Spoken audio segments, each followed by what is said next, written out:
Assalamualaikum warahmatullahi wabarakatuh. Kali ini saya akan mengoperate custom ROM HP Xiaomi Redmi Note 4 Snapdragon atau biasa disebut Mido. Ini yang Snapdragon, bukan yang MediaTek. Redmi Note 4 adalah HP kelas menengah bawah dari Xiaomi yang dirilis di tahun 2017. HP ini merupakan penerus dari Redmi Note 3 Pro. HP ini dulu dijual seharga 2 jutaan di zamannya. Tapi saya dapat HP ini cuma seharga 180.000 dengan minus yang sangat brutal sekali. Layarnya rusak dan baterainya hamil besar. Penjualnya sendiri bilang ini kayak beli mesin dapat bonus. Sekarang HP-nya sudah saya ganti baterainya, tapi layarnya masih rusak dan suka ngeluarin motif sarung Wadimor. Dulu di tahun 2017 saya pernah pakai Redmi Note 4 Snapdragon dan menjadi daily driver saya selama kurang lebih 2 tahun. Dulu saya puas pakai HP ini karena baterainya awet dan speknya bagus di zamannya. Selain itu, HP ini custom ROM-nya rame. Bahkan setelah 6 bulan pemakaian, saya mulai muak dengan MIUI dan langsung pasang custom ROM. Sayangnya, HP-nya berakhir hilang di maling orang. Hilangnya bukan di bis Rosalia Indah. Tapi untungnya sekarang di tahun 2024 ini, saya bisa nostalgia merasakan HP ini lagi, walaupun minus brutal. Salah satu keunggulan dari HP ini adalah HP ini memiliki baterai yang awet, apalagi kalau diganti sama baterai powerbank. Kalian bisa lihat video di mana saya ganti baterai Redmi Note 4 ini pakai powerbank di channel saya. Spesifikasi HP ini cukup tinggi untuk di harganya, walaupun downgrade dari pendahulunya. Namun, sayangnya HP ini versi Android-nya mentok di Android 7 dan menggunakan ROM MIUI yang banyak iklan dan berat. Di video ini, saya akan melakukan custom ROM agar HP ini bisa pakai Android yang lebih baru dan juga mengeluarkan semua potensi yang ada di HP ini dengan ROM yang lebih baik dari MIUI. Langsung saja kita mulai oprek HP Redmi Note 4 Snapdragon ini. Pertama, kita harus UBL dulu HP ini. Prosesnya kurang lebih sama seperti saat saya custom ROM Redmi Note 5 atau Wired kemarin. Kalian bisa lihat video saya custom ROM Redmi Note 5 Pro di channel saya. UBL ini diperlukan karena HP ini memiliki bootloader yang dikunci oleh Xiaomi. Alasan Xiaomi mengunci bootloadernya adalah karena untuk mempersulit orang yang ingin hijrah dari MIUI, karena Xiaomi dapat cuan dari iklannya. Proses UBL-nya sama persis, tapi sayangnya karena kemarin saya sudah UBL Redmi Note 5 pakai Mi account yang sama, prosesnya malah gagal. Katanya saya cuma bisa UBL 1 kali per bulan untuk satu akun. Xiaomi, kamu sengaja ya bikin aku marah, ngebatasin UBL cuma sebulan sekali. Karena saya tidak sabar seperti Sonic, akhirnya saya bikin akun baru dan coba UBL lagi. Dan setelah ganti Mi account, ternyata bisa UBL dan sukses membuka bootloader HP ini. Sekarang, HP Xiaomi Redmi Note 4 Snapdragon ini sudah tidak perawan lagi dan bebas kita oprek custom ROM sesuka hati. Untuk custom ROM-nya, kemarin saya mengadakan voting ke penonton channel saya. Rata-ratanya memilih ROM Android 9, jadi saya akan pasang ROM Android 9 walaupun sudah mulai jadul. Sayangnya, saat saya mencari ROM Android 9, prosesnya agak susah karena linknya sudah banyak yang wafat seperti Kaori Miyazono, jadi gak bisa saya download lagi. Tapi setelah saya mencari bahan, akhirnya saya bisa dapat bahan yang dibutuhkan untuk melakukan custom ROM Android 9 Pie di HP ini. Sebenarnya, HP ini bisa di custom ROM ke Android 14. Kalian bisa lihat video teman saya setelah beres video ini, link di deskripsi.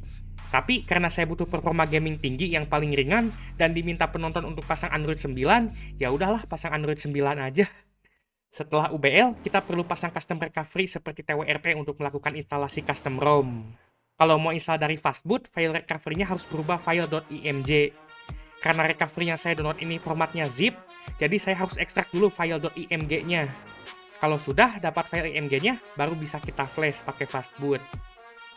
Untuk caranya, masuk ke mode fastboot di HP. Kalau di Redmi Note 4, pakai tombol volume bawah dan power. Lalu colok HP-nya ke komputer. Kalau di Windows, pastikan drivernya sudah terpasang. Tapi kalau di Linux seperti yang saya pakai enak, tinggal colenak alias colok enak langsung detect. Setelah HP-nya kedetek, kita flash recovery melalui fastboot menggunakan perintah fastboot flash recovery.img. Recovery.img itu nama filenya. Jika sudah, kalian bisa masuk ke recovery menggunakan kombinasi tombol recovery. Di Redmi Note 4, tombolnya volume atas dan power. Jangan sampai kelewat karena ada kemungkinan recovery-nya ketimpa sama ROM bawaan. Saya menggunakan recovery pitch black recovery atau PBRP sesuai request kalian di komentar. Harusnya ini warnanya hitam pekat, tapi karena HP ini Wadimor Edition, jadi ada motif sarung warna merah. Setelah masuk recovery, kita perlu hapus data, sistem, dan cache. Jadi data kalian akan hilang saat melakukan custom ROM ini. Jangan lupa backup video 3GP kalian. Setelah menghapus sistem, cache, dan data, kita bisa lanjut untuk memasang custom ROM dan GApps. Untuk custom ROM-nya sesuai request kalian, saya akan pakai ROM Android 9. Saya akan pakai ROM.os. Dot ini singkatan dari Droid on Time, bukan .bayi. Saya juga akan mendownload Google Apps. Versi dan arsitekturnya harus sesuai dengan ROM dan HP-nya. Karena Redmi Note 4 ini 64-bit, jadi saya pilih yang ARM64 dan Android 9. Setelah filenya di-download, filenya bisa kita copy ke HP-nya. Caranya tinggal colok aja HP-nya ke komputer, dan setelah kedetek kita copy file zip-nya ke HP-nya. Iya, saat posisi HP berada di recovery atau TWRP, kalian masih bisa copy file ke HP. Syarat dan ketentuan berlaku. Oke, kita berhasil copy filenya ke HP. Sekarang kita buka recovery-nya lagi. Dan langsung aja kita flash file ROM-nya. Caranya tinggal pilih install, lalu cari zip ROM-nya dan swipe untuk install. Pastikan kalian pakai recovery terbaru, karena sebagian ROM hanya mendukung recovery versi terbaru yang mendukung dynamic partition.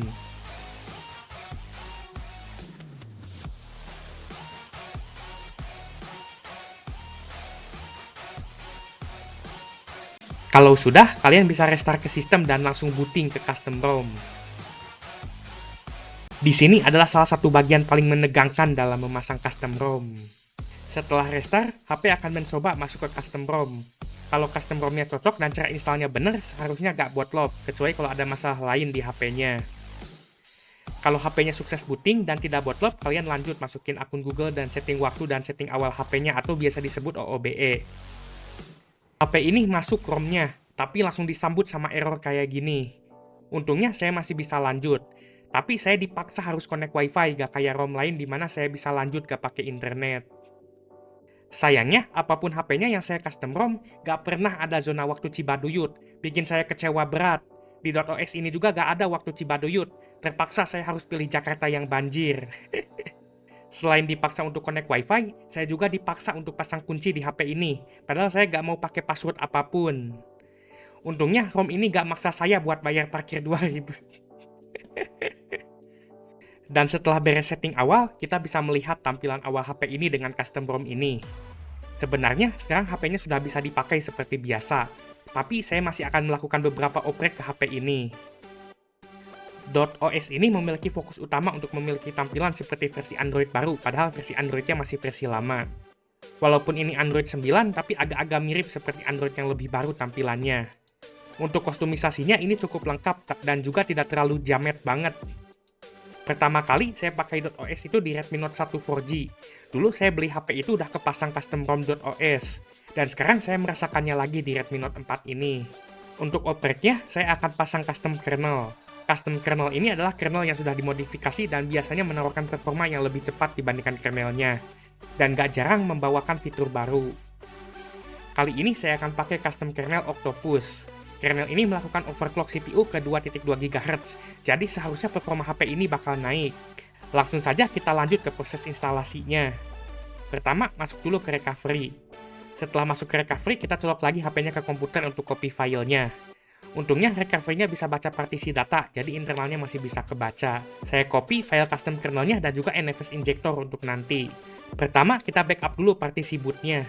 Ini buat jaga-jaga kalau custom kernelnya tuh gak cocok dan malah jadi bootloop. Setelah itu, kita flash zip custom kernelnya. Dan setelah beres, kita restart HP-nya.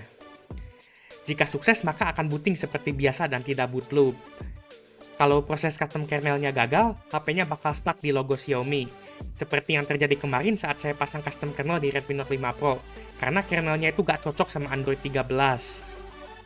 Setelah custom kernel terinstall, kita bisa lihat kernel baru di setting bagian kernel version. Jika sudah berubah, berarti sudah terinstall kernelnya. Setelah custom kernel terpasang, kita perlu Magisk untuk root dan pasang modul. Magisk adalah alat yang memungkinkan untuk mendapatkan akses root atau akses penuh ke HP kalian. Jadi kita bisa oprek Android-nya lebih dalam. Untuk pasang Magisk, kita perlu balik lagi ke recovery. Lalu backup boot.img setelah dipasang custom kernel. Setelah itu, kita perlu download Magisk. Pastikan dari GitHub yang resmi. Setelah Magisk terinstall, tinggal pilih boot img yang tadi kita backup, lalu patch pakai Magisk.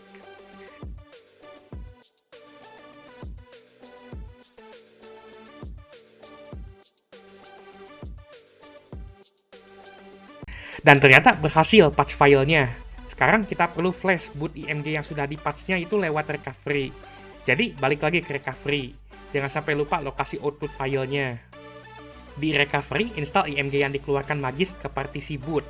Jangan ke partisi lain, pastikan ke partisi boot. Setelah kita flash boot IMG yang sudah dipatch Magisk tadi, seharusnya saat kita booting lagi, Magisk akan sukses terinstall. Saat kalian jalanin Magisk untuk pertama kali, Magisk akan meminta restart HP sekali. Tapi setelah restart, Magisk akan terinstall.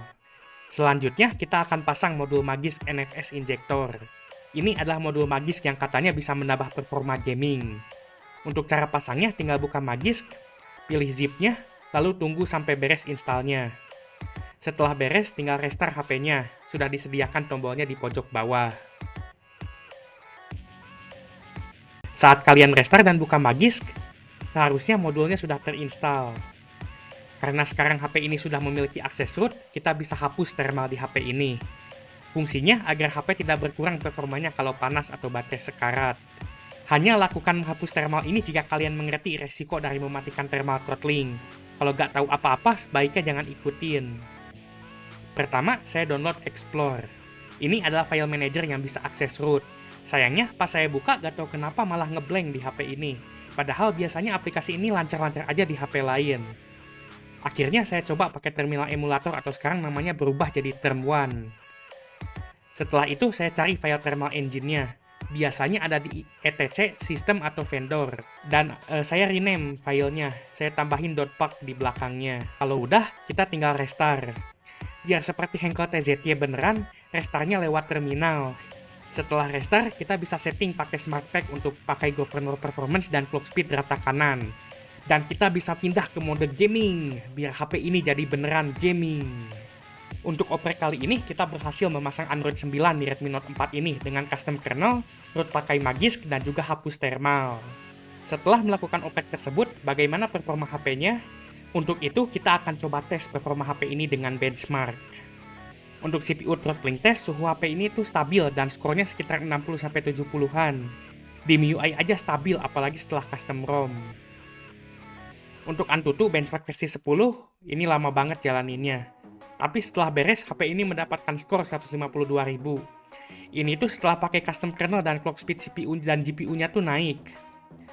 Tapi ini skor Antutunya nggak jauh sama yang nggak dioprek sama sekali. Kecewa berat saya. Benchmark tadi itu cuma angka aja. Mari kita coba tes realnya dengan bermain game. Sayangnya untuk game 4.0 internal HP ini terlalu sempit. Dan untuk HSR, HP-nya nggak support. Jadi kita akan coba Babaji Mobile saja. Untuk Babaji Mobile, HP ini cukup lancar pakai setting Smooth High. Saya agak kaget juga, padahal saya masih ingat banget dulu saya main PUBG pakai HP ini tuh nge-lag dan sering patah-patah. Padahal sama-sama udah di custom ROM. Hal aneh yang saya rasakan, pohonnya sering telat render dan telat muncul. Tapi selain itu masih bisa main PUBG setrata kiri. Kok bisa ya? Apa sekarang PUBG udah gak rasis lagi sama HP layar pendek? Saya hanya tes PUBG aja karena ML dan FF itu lebih ringan. Apakah worth it untuk melakukan custom ROM HP Xiaomi Redmi Note 4 Snapdragon atau Mido? Menurut saya sangat worth it karena ROM MIUI bawaan HP ini berat dan sudah mulai terasa jadul versi Android-nya. Dengan custom ROM, HP ini bisa menghirup udara baru, menjadi lebih berguna dan lebih nyaman dipakai di tahun 2024 ini. Jadi, kalau kalian masih pakai dan punya HP Redmi Note 4 Snapdragon, menurut saya sangat wajib untuk di custom ROM. Kalau untuk penggunaan daily, saya lebih sarankan pasang Android yang lebih baru seperti Android 12, 13, atau 14 dibandingkan Android 9 ini. Itu saja sekian dari saya, semoga video ini bermanfaat.